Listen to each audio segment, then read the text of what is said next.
This is Democracy Now!, democracynow.org, The War and Peace Report. I'm Amy Goodman. And I'm Juan Gonzalez. Welcome to all of our listeners and viewers around the country and around the world.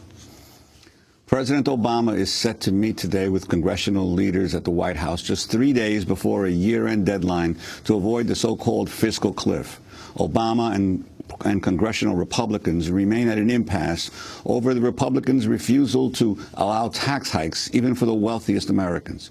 If an agreement is not reached in time, $600 billion in automatic spending cuts and tax increases will go into effect on January 1. But the tax increases would not necessarily be permanent. The new Congress could pass legislation to cancel them retroactively after it begins its work next year. While the so-called fiscal cliff has dominated the news headlines, the Senate's also preparing to vote today to continue a controversial domestic surveillance program. In a blow to civil liberties advocates, the Senate rejected 3 attempts Thursday to add oversight and privacy safeguards to the Foreign Intelligence Surveillance Act, or FISA. Joining us from Washington is Democratic Congressmember Dennis Kucinich. This is his last week in Congress after serving 8 terms.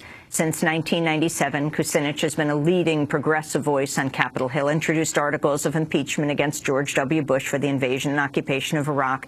He voted against the Patriot Act and advocated for ending the war on drugs. Dennis Kucinich ran for president in 2004 and 2008, vowing to create a Department of Peace. He's also former mayor of Cleveland, Ohio. Congressmember Kucinich, welcome back to Democracy Now! Thank you. Your term would be over, except you've been called back on Sunday, is that right, the House, to deal with the so-called fiscal cliff? Well, I've been in Washington waiting to see if Congress would be called back into session, as it should be, and there really is no reason, no legitimate reason, why the country should be facing serious tax increases for middle class and also spending cuts that will further slow down the economy. You know, Amy, we've made all the wrong choices. We should be talking about jobs, having more people involved in paying taxes. We should be talking about rebuilding America's infrastructure. China's gone ahead with high-speed trains and massive investment in their infrastructure. Instead, we're back to the same old arguments about taxes and spending without really looking at what we're spending. We just passed the National Defense Authorization Act the other day, another $560 billion just for 1 year for the war machine. And so we're focused on whether or not we're going to cut domestic programs now. Are you kidding me?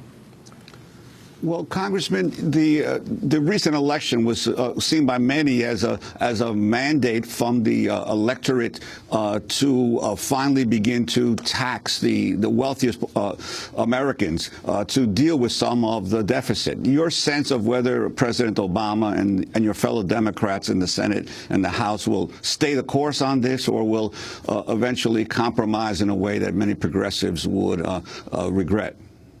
Well, first of all, we have a divided government. President Obama's election sends one message. The election of a Republican House of Representatives sends another. Working at odds here. You have Republicans who will not raise taxes for anyone who's making more than $250,000 a year, and they're looking at entitlement cuts. You have Democrats who say, let's have any tax cuts that come up for those who make under $250,000 and no cuts to entitlements. You have a force here that isn't movable right now. Again, I want to say that we've been going in the wrong direction here. Why haven't we been talking about stimulating the economy through the creation of jobs? We've seemed to accept a certain amount of unemployment as being necessary for the proper functioning of the economy, so that for corporations it'll keep wages low. That is baloney. We're creating our own economic vice here that is entrapping tens of millions of Americans, and I just find it unacceptable. It's like this whole fiscal cliff thing is a creation of people who are unimaginative and locked in by special interests. Congressmember Kucinich, the issue of Medicare and Social Security, what it means for President Obama to so-called compromise on these issues. Can you talk about this? Well, there's no reason whatsoever to bring Social Security into this discussion. And the fact that the White House has done it on numerous occasions should give everyone pause for concern. If Social Security has a problem down the road, we've already talked about this, you raise the caps on the income that's accessible to Social Security. But you don't talk about cutting benefits.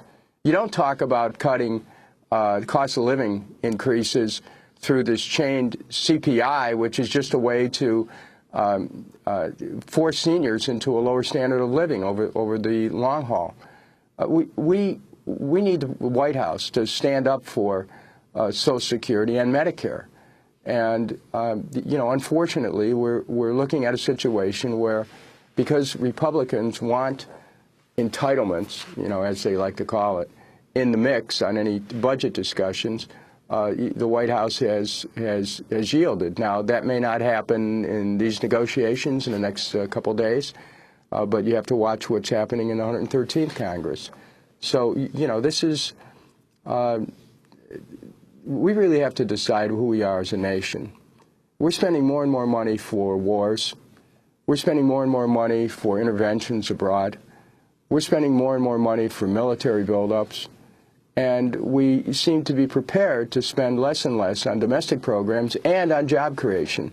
This whole idea of a debt-based economic system is linked to a war machine. And it's linked to Wall Street's concerns rather than Main Street's concerns. We need to shift that. We need to give government back the ability to create jobs. The private sector is not doing it. Let me ask you about Dean Baker, the economist's comments we had on a few weeks ago. He said this whole fiscal cliff issue is way overblown, that come January 1st, yes, we'll be subject to higher tax withholding rates, but not a lot of people are paid on January 1st. If there's a deal worked out somewhere in the first, second week of January, he said, we'll probably never see extra deducted from our paycheck, and even if we do, you get it back in the second paycheck. What's your response to that, Congressmember Kucinich? Well, Dean Baker's right, as he often is about these things. You know, but let's be clear about one thing. You know, if the White House understands one thing, it's behavioral economics. They've basically cut their teeth on behavioral economics in coming in and trying to induce people to believe that things are better than they are when they're not. Well, this whole fiscal cliff discussion, as well, it might have its imaginary dimensions, does have a real effect. You're already seeing a decline in consumer confidence and investor confidence. That there is going to be a slowdown in the economy. Now, it is true that we can, that the country can cobble together a deal in the new year. But in the meantime, there'll be a lag in which you'll see an economy that's already weak further weaken. But I just want to go back to something, Amy. We have to start creating jobs. This debt-based economic system, where we're having the next discussion is we're at $16.4 trillion, and so are we going to go not only over the cliff, but are we going to go into default? Wrong discussion.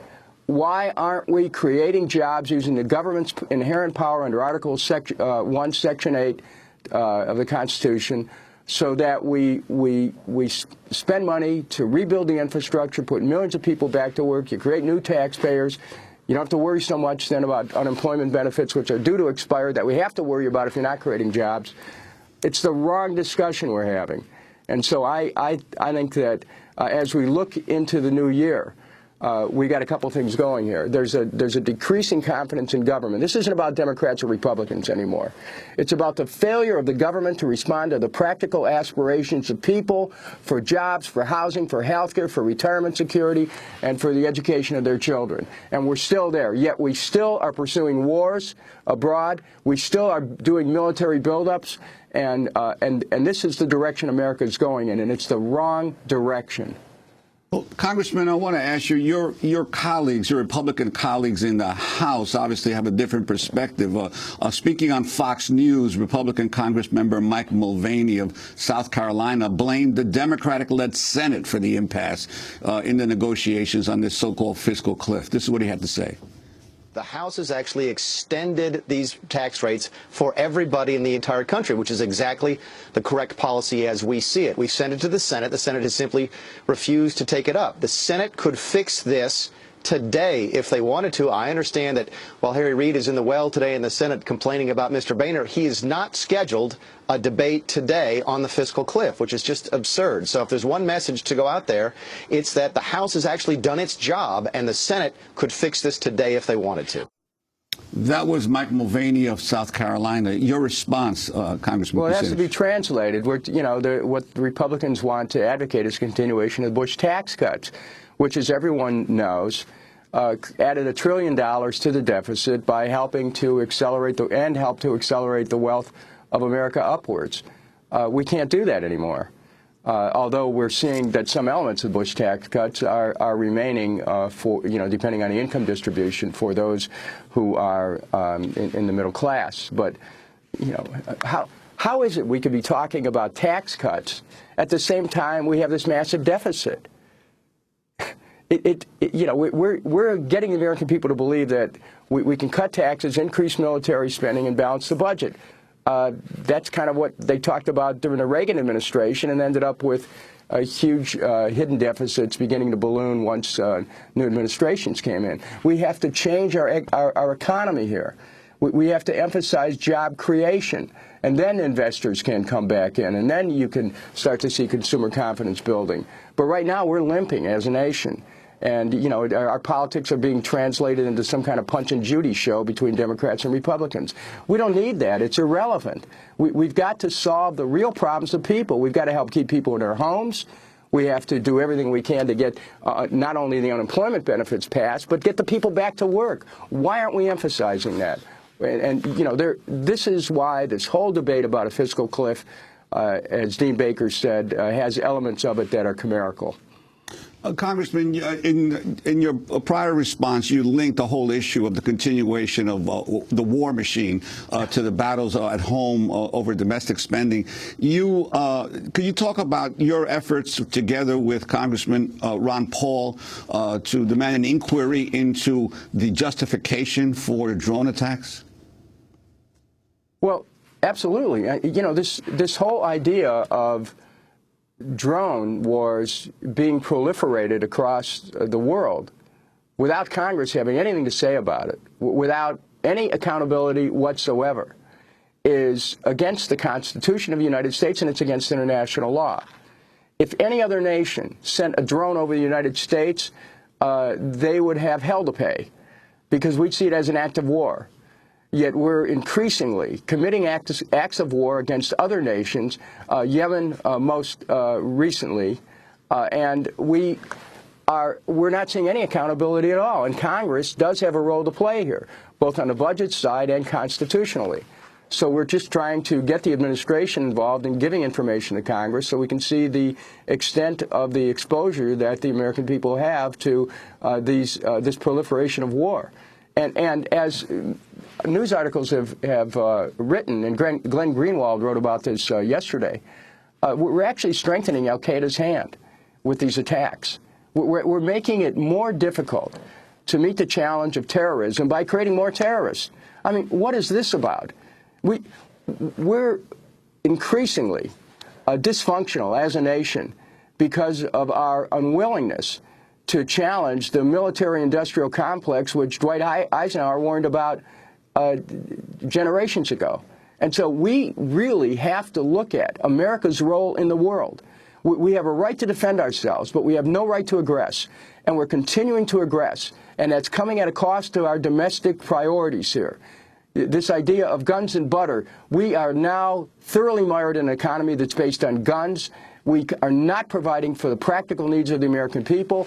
And this budget and this fiscal cliff does in no way get into that debate.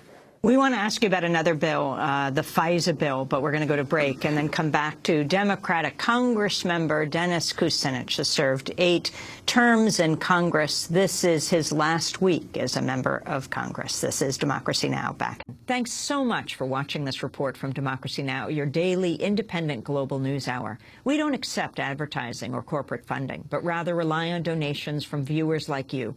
Please make your contribution by visiting democracynow.org. We need your support today to keep bringing you this hard-hitting, in-depth reporting.